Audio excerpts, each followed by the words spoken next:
Olá a todos. Estamos aqui a mais um vídeo do projeto de práticas extensionistas de divulgação científica. Faço parte do grupo do Antônio, André, Lucas Evangelista e Wilk Muriel. Eu sou o Lucas Evangelista e vamos começar a apresentação. Bem, o artigo escolhido para este vídeo foi o 3D Gaussian Splatting as a New Era e-Survey. O artigo selecionado, a tradução literal seria dispersão gaussiana 3D, uma nova era, uma pesquisa. 2 pontos, uma pesquisa. Né? Os autores principais desse artigo são Ben Fei, Jin-Q Xu, Run Zhang e Qin-Quan Zhou. Autores correspondentes seriam Wei Dong Yang e Ying He. Publicado em 20 de julho de 2017 na IEEE Transactions on Visualization and Computer Graphics, Volume 31, Issue 8, nesse caso a edição 8ª. Né? Essa aqui é a capa do artigo. E vamos ao próximo passo, as introduções. O artigo ele busca contextualizar o surgimento da dispersão gaussiana 3D como uma revolução nas áreas de gráficos computacionais e visão 3D. Ele revisa os avanços recentes e tenta classificar os trabalhos existentes, identificar desafios e direções futuras. Ou seja, o artigo, o que esse artigo tentou fazer? Ele tenta fazer uma revisão, essencialmente, do atual estado da arte, das novas abordagens que estão sendo desenvolvidas utilizando esse novo modelo de dispersão gaussiana, né? Com foco na área 3D, nesse caso, na área de modelagem 3D. O artigo também busca fazer uma taxonomia geral, ou seja, tenta não só analisar todos os estudos, como classificar esses estudos em áreas específicas.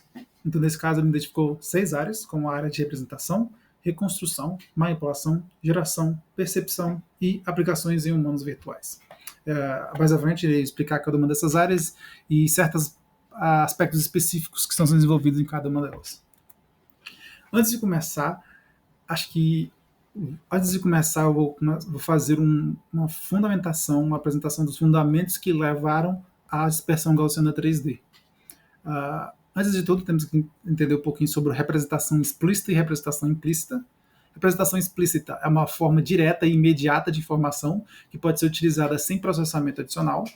Aqui temos o exemplo de uma curva. Você pode definir uma curva por um conjunto de pontos e uma função que os conecta como uma spline. Então você tem, por exemplo, as posições, as coordenadas dos pontos, de onde cada ponto vai estar, e essencialmente uma matriz de adjacência a quais pontos estão conectados um ao outro, nesse caso, que vão formar uma curva no final da simulação. Uma representação implícita, nesse caso, em que toda a informação está codificada e precisa de computações adicionais para ser acessada ou compreendida. Ou seja, uma curva é descrita por uma equação que define uma propriedade que todos os pontos da curva devem satisfazer. Então, nesse caso, você tem uma representação explícita, ou seja, eu te dou a descrição exata do objeto, de um objeto. Essa é a primeira parte. Uma representação explícita, eu vou te falar qual é o objeto, como ele é feito, onde está cada ponto dele. E uma representação implícita é eu te dar, essencialmente, um conjunto de funções que, se você passar por um sistema ou um computador, ele vai formar o objeto no final. Após a simulação, após o processamento, ele vai formar esse objeto. Se eu te entregar a função por si só, você provavelmente não vai entender qual é o objeto final que vai ser criado por esse modelo, por essa função, né? Por essa equação. Você sabe que ela representa um objeto, você não sabe qual objeto. Você vai ter que passar por um processamento para poder saber, ter mais informações do que ela define. Essa é essencialmente a diferença entre representação explícita e implícita. Nessa imagem a gente pode perceber melhor, entender melhor, em que, por exemplo, no primeiro caso, nós temos um conjunto, o triângulo nesse caso aqui, ele representa o conjunto de pontos que pertence ao espaço de 3 dimensões. Nesse caso, vou te dar 3 pontos, uma posição com, sei lá, x, y e z, que vai dizer onde que é a posição de cada um dos pontos que compõem o objeto. Então, nesse caso, o objeto pode ser esse, que parece um ursinho ou um rato, não sei. Você tem o conjunto de pontos, que se você modelar da forma que eu te entreguei no conjunto, você vai ter o formato desse desse objeto. No caso da representação implícita, eu vou te entregar uma função que, se você aplicar essa função para o espaço do objeto, ele vai, no final dessa função, ele vai formar o objeto em questão. Ou seja, são duas formas de você, essencialmente, modelar o mesmo objeto. Porém, enquanto uma delas é mais direta, você sabe exatamente o que eu estou tentando te mostrar, uma delas é indireta. Você precisa de uma etapa adicional ainda para interpretar o que o resultado final é. A partir desses dois conceitos, nós temos duas abordagens respectivas para cada um deles. Nós temos a renderização baseada em ponto, em que cada ponto armazena informações como posição, cor, normal e raio de influência, permitindo reconstruir superfícies contínuas quando muitos deles são projetados na tela. Então, nesse caso, essencialmente é a apresentação básica, em que eu vou te dar todo o conjunto de pontos que você precisa para construir o objeto e as posições respectivas desses pontos. E você, a partir de você simplesmente construir isso, você vai ter o objeto no final. Existem novas abordagens baseadas em elipses que surgiram para aumentar a eficiência e evitar falhas visuais em modelos complexos, já que os pontos se sobrepõem e eliminam lacunas. Então, nesse caso, você, em vez de tratar pontos específicos, um ponto como um ponto no espaço, você tem uma área, uma elipse, que representa toda uma área de ação desse ponto, nesse caso, dessas características. Dessa forma, como essas áreas podem se sobrepor, é mais difícil de ver falhas no modelo. Porque às vezes você pode ter uma área do modelo que você não foi muito bem definida, então essa área às vezes dá falhas porque você não sabe como definir o comportamento. Utilizando elipse, você é mais difícil disso acontecer. Não é impossível, mas é mais difícil, então você tem modelos mais consistentes. E a outra abordagem é o campo de radiação neural, NERF. NERF, nesse caso, é a tradução, né? É uma técnica de renderização 3D baseada em representações implícitas aprendidas por redes neurais. Em vez de armazenar diretamente a geometria da cena, o NERF treina uma rede que, para cada posição 3D e direção de visão, estima a cor e densidade do ponto correspondente. Durante a renderização, milhares de amostras são geradas ao longo de raios projetados pela câmera e a rede combina essas informações para informar cada pixel da imagem, computacionalmente pesado e difícil de editar. Ou seja, o que isso quer dizer sobre a abordagem NERF? Você não vai necessariamente construir o objeto. Você vai dar dados sobre o objeto, representações do objeto. Nesse caso aqui da ilustração, vou te dar imagens do trator, vou te dar imagens de vários ângulos diferentes do trator e vou entregar essas imagens para um modelo, vou passar para um modelo que vai ser treinado nessas imagens. Esse modelo vai, a partir dessas imagens, tentar gerar informações, vai treinar uma equação, um sistema, para que ele seja capaz de, a partir dessas imagens de diferentes ângulos, gerar o objeto inteiro de vários ângulos. Ele vai prever. E o motivo, a forma como esses modelos podem fazer isso é bem complicada, não é necessariamente o assunto do artigo, mas é bem interessante.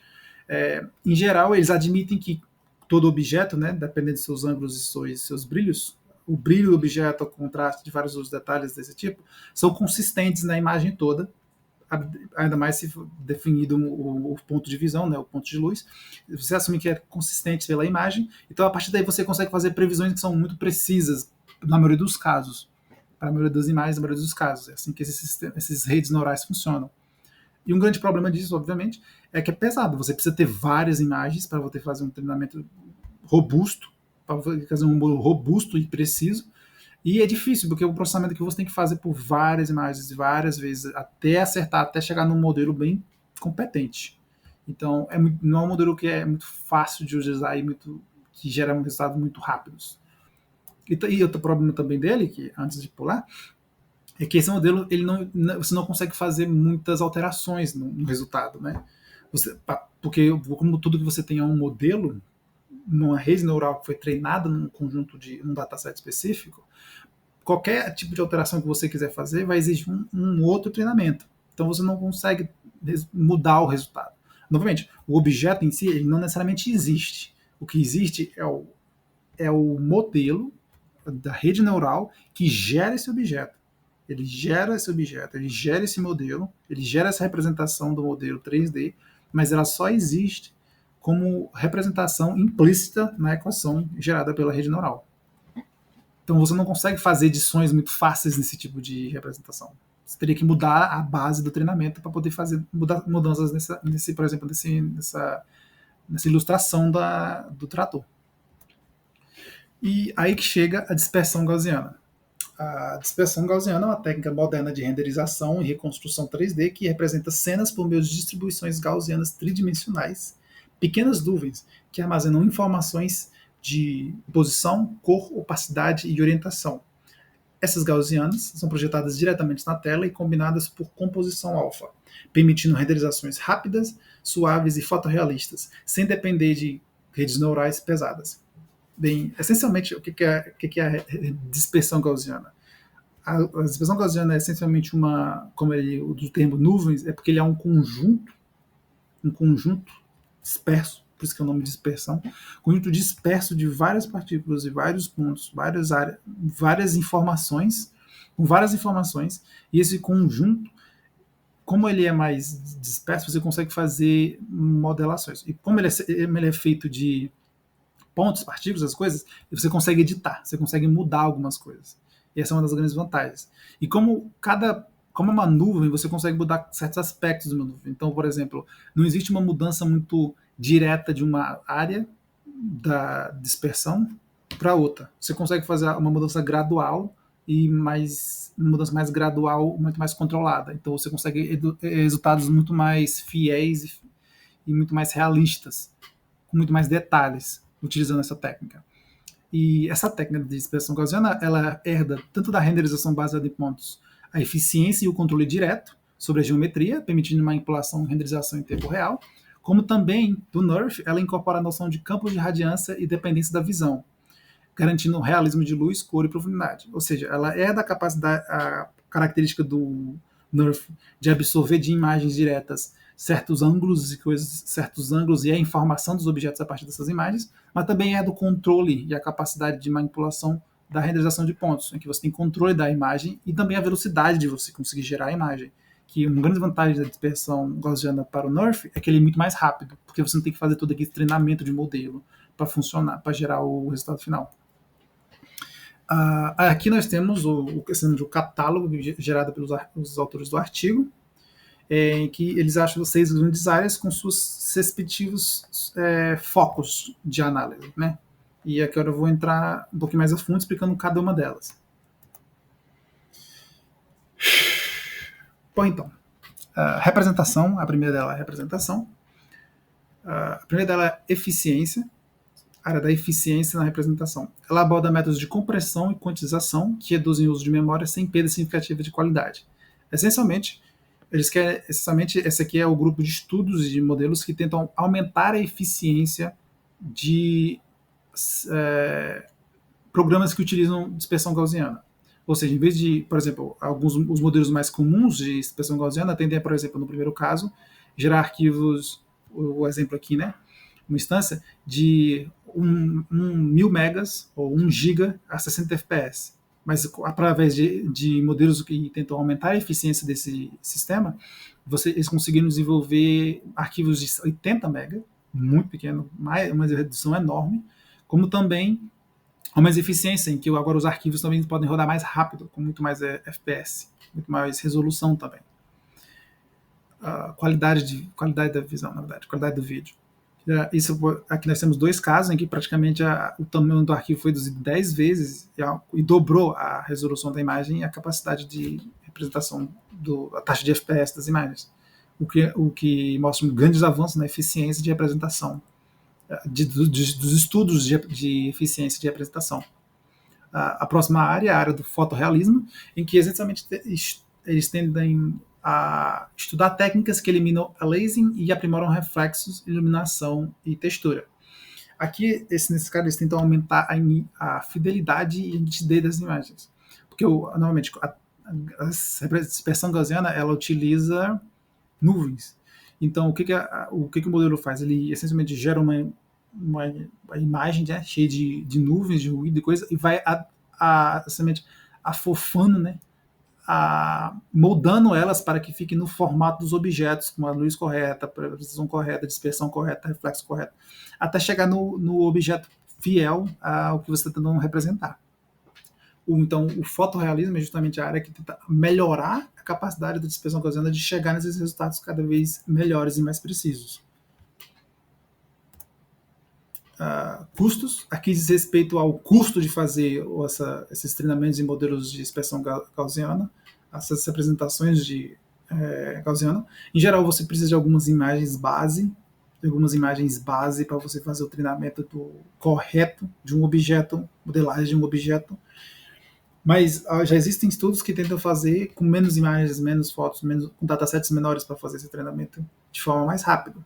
Então, por exemplo, aqui temos um exemplo em que o modelo mais base ainda gera imagens com mais ruídos. Você dá para perceber que as imagens ficam mais borradas em certas áreas, mais apagadas, por assim dizer, você não consegue entender de jeito o que está acontecendo, porque não foram treinados adequadamente com o número de de imagens. Porém, com abordagens mais especializadas e usando técnicas mais robustas, eles conseguem, mesmo com poucas imagens e um dataset menor, ainda gerar resultados bons e de alta qualidade, como pode mostrar pela direita aqui. As imagens à direita do brinquedo de tratorzinho de brinquedo e o banco do parque. Outra sub-área é a área de física. Essa área aqui ela diz respeito à movimentação, deformação, alterações do objeto e movimentação dinâmica. Existem os estudos, esse aqui, por exemplo, é alguns exemplos desse Phys Gaussian, cujo foco é justamente focar no realismo dos objetos, em como bem eles mexem consistente. Aqui, por exemplo, temos a modelagem de um trator de brinquedo se movendo na sua caçamba. Acredito que é caçamba ou pá, cavadeira, não sei o nome. Aqui é o treinamento desde o começo, da formação da dispersão gaussiana para modelar o objeto, até que chega no seu movimento mais preciso, mais corretinho, já no final aqui das iterações. Foram feitas mais de 20 mil iterações. Dá para perceber que no começo ele começa bem apagado, bem espalhado, disperso, e ele vai ficando cada vez mais focado, mais nítido, mais com a forma correta. Obviamente as partes que se movem tendem a ser mais difíceis, mas a ideia é ele vai se adaptando, você consegue ver que com o tempo ele forma o objeto se movendo com consistência física. A próxima área é a reconstrução, que diz respeito essencialmente a modelagem do objeto a partir de alguma imagem ou de algum campo. Essa aqui é a reconstrução estática. Ela aborda a extração de malhas de superfície em cenas fixas. Métodos como Sugar e NeoSG integram restrições geométricas e aprendizagem conjunto com campos de distância. Também são discutidos métodos de reconstrução monocular e few shot com pixel art e triplane Gaussian. Esses aqui são algumas ilustrações desse programa triplane Gaussian, em que eles, através de imagens estáticas de objetos, eles tentam modelar o modelo 3D, fazer a modelagem 3D desses mesmos objetos. E aqui eu consigo perceber que os modelos realmente são bem robustos e conseguem pegar, inclusive, áreas que não são vistas pelo modelo, ele consegue assumir como seria o objeto. Como seria o objeto se estivesse rotacionado, né, nesse caso. Obviamente a gente está vendo de longe, né? Provavelmente se pegar um zoom desses objetos, dá para encontrar mais erros.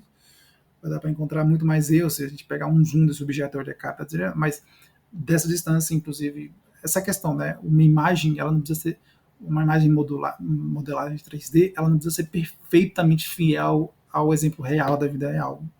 Ela só precisa ser boa o suficiente na imagem, no seu ambiente, onde ela está posicionada, que consiga convencer aquele de que o assiste de que ela é exatamente o que ela se propõe a ser.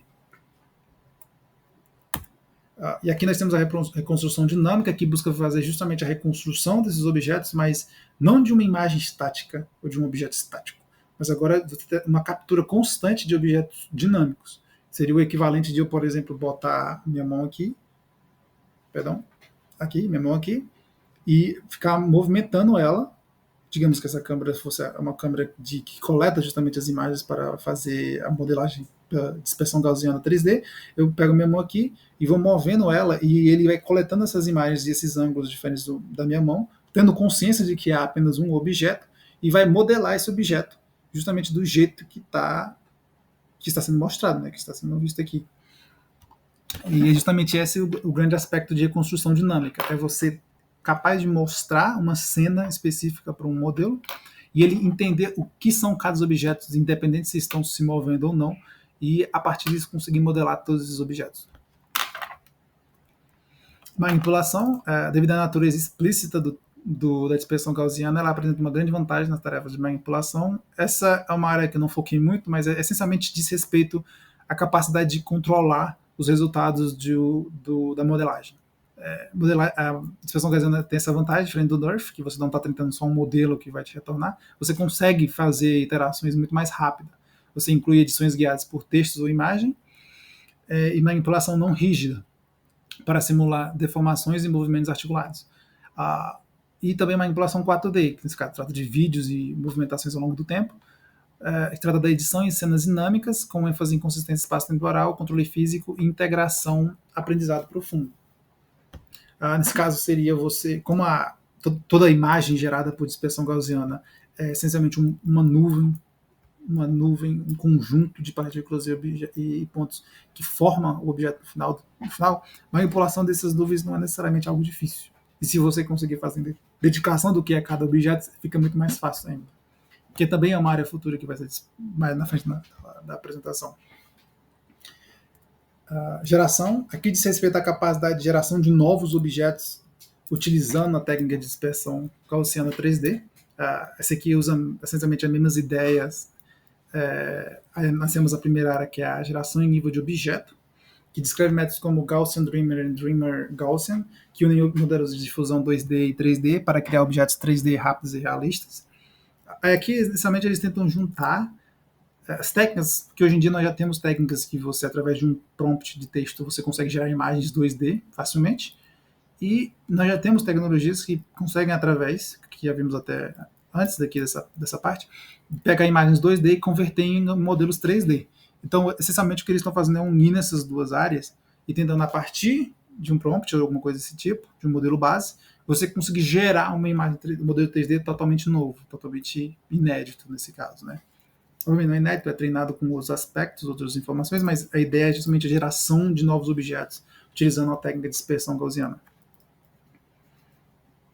Essa aqui é uma ilustração básica de como você vem de um busto que praticamente só é ruído, só é barulho, né, noise, e no final ele consegue gerar um objeto plausível, um busto correto de uma pessoa provavelmente importante, ou fictícia até. E o segundo nível é geração em nível de cena, que nesse caso que examina frameworks como CG, 3D e Lucid Dream, é capaz de gerar ambientes completos e fisicamente plausíveis. Nesse caso aqui é a geração de cenas consistentes. O que é uma cena senão um conjunto de objetos que são consistentes um com o outro e geralmente seguem o mesmo tema, né? Aqui já é uma geração mais complicada, e esses aqui são alguns exemplos retirados do Lucid Dreamer. Nós temos a percepção, que diz respeito à detecção de objetos ou aspectos de uma cena, como integração com modelos de linguagem para detecção semântica aberta. Nesse caso aqui nós temos alguns termos, né? Asphalt, ground, bicycle, flower. Nesse caso é chão de asfalto, bicicleta, flor, e algumas imagens. E nesse caso, como o modelo de dispersão gaussiana já consegue gerar objetos, se ele consegue gerar uma nuvem que forma um objeto, porque ele não conseguiria, através de uma modelagem gaussiana, que é um conjunto, né, identificar esses mesmos objetos, simplesmente fazer o caminho contrário e identificar qual que é o objeto. E justamente o que eles tentaram fazer, e eles conseguiram fazer detecção, justamente aqui nas imagens, a parte colorida, nesse caso, é o objeto detectado, né. Aqui na percepção, é justamente continuando, essas três áreas são essencialmente as mesmas, mas elas mudam em circunstâncias diferentes. Segmentação foca em imagens estáticas, você tentar fazer identificação de objetos. Por exemplo, da mesma forma que nós temos identificação de objetos em imagens 2D, por exemplo, em fiscalização de trânsito, câmeras de trânsito, ela já consegue identificar um carro em movimento e identificar a placa do carro, por exemplo. Trazer isso para modelagem 3D, você conseguir identificar objetos dentro de uma cena em movimento e você conseguir identificar o que é cada objeto, o que está vindo, como é que é, criar objetos novos que se adequam à cena e você identificar qual é o objeto que foi criado.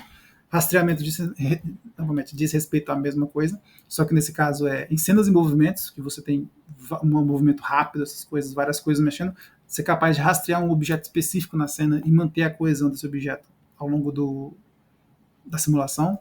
E SLAM é essencialmente a mesma coisa, só que para modelos maiores e que exigem mais detalhes. Por último, nós temos os humanos virtuais. Aqui é a área que foca justamente na criação de avatares humanos. E nesse caso existem duas abordagens que foram tratadas, que é a abordagem de corpos humanos, que nesse caso é simplesmente simular um corpo humano ativo, que se mexe, consistente, não quebra, não falha dessas formas, né? Não faz nenhum movimento normal, mais do que é normal nesse caso, né? Fisicamente plausível. Então aqui eles, por exemplo, eles começaram com simplesmente um vídeo de uma pessoa andando numa calçada e conseguiram não só modelar uma cena separada, como também modelar o ser humano, modelo humano separado. A partir daí eles foram capazes de gerar poses novas que o ser humano não fez no vídeo original. Nesse caso aqui, o ser humano, inclusive, começa pulando do nada e faz uma acrobacia, né, aqui, um rolamento, para mostrar os avanços na tecnologia de geração de corpos humanos, modelos humanos. E aqui nós temos a segunda área, que é o desenvolvimento de qualidade nas feições do rosto humano. Porque o rosto humano ele tem muitos músculos, né? Acho que agora alguns. Talvez esteja falando besteira aqui agora, mas eu acho que alguma coisa fala que existem vários músculos e nervos no nosso rosto, que são responsáveis por todas as nossas feições. E uma das partes mais difíceis de modelagem de personagens 3D e avatares humanos é justamente as feições do corpo humano e manter essa consistência. E aqui também é uma área muito estudada pela dispersão gaussiana, justamente para manter a consistência desses personagens 3D e também de qualquer outra coisa. Aqui nós também entramos na área de deepfakes, como nesse exemplo nós temos o personagem aqui, completamente 3D desse indivíduo, e aqui nós temos dois atores que estão essencialmente fazendo um deepfake desse personagem, estão controlando as feições desse personagem, mapeamento das feições dos atores para o personagem de forma consistente com as feições do personagem. Porque ainda que essas duas pessoas tenham rostos diferentes, de formatos diferentes, os movimentos do personagem são consistentes com a fisionomia nesse caso, do personagem 3D, do avatar 3D. Isso é algo específico da movimentação do rosto do humano, da modelagem do rosto humano, algo que necessariamente está ligada com o corpo do ser humano. Por isso são duas áreas separadas. E aqui nós temos a conclusão do artigo. O artigo chegou a 3 conclusões: integração com modelos de difusão multimodal, nesse caso com os modelos de geração, de imagens, modelos de geração de texto, aprimoração de coerência temporal em 4D, nesse caso a geração de vídeo usando dispersão gaussiana ficar mais consistente, porque muitos dos vídeos que a gente pode ver ao longo da internet, eles são muito falhos de manter a consistência. Às vezes eles geram uma cena, aí quando a cena muda, ele já muda tudo praticamente, todo o contexto que está acontecendo. Isso é um aprimoramento que está sendo estudado. E representação física realista, que ainda é uma das principais utilidades do dispersão gaussiana, em que ele é muito bom de capturar detalhes de objetos. Se você pegar, por exemplo, recentemente eu vi uma modelagem de um porco-espinho, que era muito fiel, você conseguia ver os espinhos individualmente modelados, justamente isso, feitos a partir de uma imagem. Isso foi algo interessante, é uma das principais características que estão desenvolvendo com a dispersão gaussiana 3D. Aqui foram as referências, todos os artigos, todas as ilustrações, vídeos e modelos foram retirados de todos os artigos aqui mencionados. Aqui mais artigos. E agradeço muito pela atenção e até o próximo vídeo.